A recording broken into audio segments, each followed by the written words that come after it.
last video I may have mentioned that I'm doing freeze-dried foods in a jar. I think it's called meal in a jar or something. But anyway, I've got, I'll show you here. I've got cilantro, stuff like pilaf, but it's got all kinds of beans and things in it. And then I've got butter that I'm going to take. This is beef gravy that I made. Enchilada sauce that I made and freeze-dried. Tomato sauce. These are carrots. Be nice if I hold it straight, huh? Back there are stewed tomatoes. And I've got cooked tri-tip in a jar. I baked it. And what else? I've got cooked pork spare ribs right there. And these are all freeze-dried. This is roasted chicken. That's roasted chicken. These two jars are the eggs from my chickens that I've freeze-dried. So I've got 2 jars of those. And this is sausage gravy that I freeze-dried. And then back here in the bags I've got mixed vegetables and some cheddar cheese. So what I'm going to do is, let me put this down.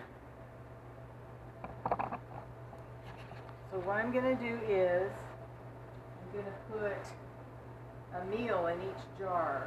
And those are big enough just for me. Like this will be maybe a taco soup or beef stroganoff or whatever. I'll come up with recipes in a little while. And then in my pressure cooker here, I've got some beef roast that I'm going to pressure cook. I think I've got it set for like 15 minutes to pressure cook. And then I will let this finish pressure cooking and then let the pressure come down naturally, because I found that if you let the pressure off the pressure cooker fast, or what is called a quick release, the meat doesn't stay as tender as when you just let it do its natural thing. So it'll probably take it, I don't know, an hour, maybe 2, probably not. And then I'll freeze dry this meat that I've got. I'll shred it up, chunk it up, freeze dry it, and then I'll have freeze dried meat to make meals with, stew, soup, whatever. And then in the freeze dryer right now I've got rice going that I've already cooked. And the thing is, you want to put your food in the jar that's already cooked. That way all you have to do is take the lid off, pour hot water in, put the lid back on, and then your food rehydrates and gets warm. So there's a couple benefits I can think of to doing it this way. One is you don't have to cook while you're out camping. 2, the food's not as heavy as it was the last time I went camping. I took a bunch of my canned food that wasn't freeze-dried, and the weight from the liquid in the jars was intense. So, and the breakage of the jars, although I didn't have any jars that broke, but the fear factor is still there. So if all I got to do is heat up water to make my meals, I'm good. Now with the eggs, I can mix eggs and water together and scramble them up, have scrambled eggs. And then the sausage gravy, I can just mix it with a little bit of water, hot water, and then I'll have gravy, scrambled eggs, and then I've got biscuit mix I'm going to take that I can cook in cast iron, so I can have biscuits. And yeah, I was going to cook egg noodles and then freeze dry them. And then I got to thinking, Why couldn't I use top ramen noodles? It's the same thing, you just heat them up with water. So I'm going to try to make a lasagna with top ramen noodles, and I'll bring you along for that. I'm going to make garlic noodles with butter. But these are already freeze-dried, so I don't have to mess with all this stuff. Not that this is that bad, because I've got, I think, 3 roasts in the pressure canner or pressure cooker right now. So the thing that takes the longest is the freeze-drying. Like the rice, I did a pretty big batch, and it's been going at least 10 hours now. But it's got to get all that water out of there. So anyway, that's the plan. That's what I'm doing.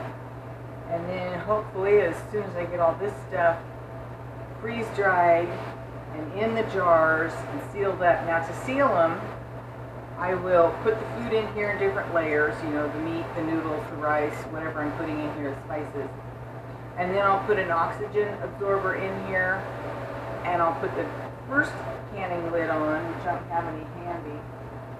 And then I'll use my seal meal and seal it down tight, and then put the jar, the ring on it. So there, oh, here it is. Here's one. So I'll put the food in here, put the lid on it, food in here, oxygen absorber in here, lid on it, seal meal it, and then seal it down permanent with this. So that's what I'm gonna do.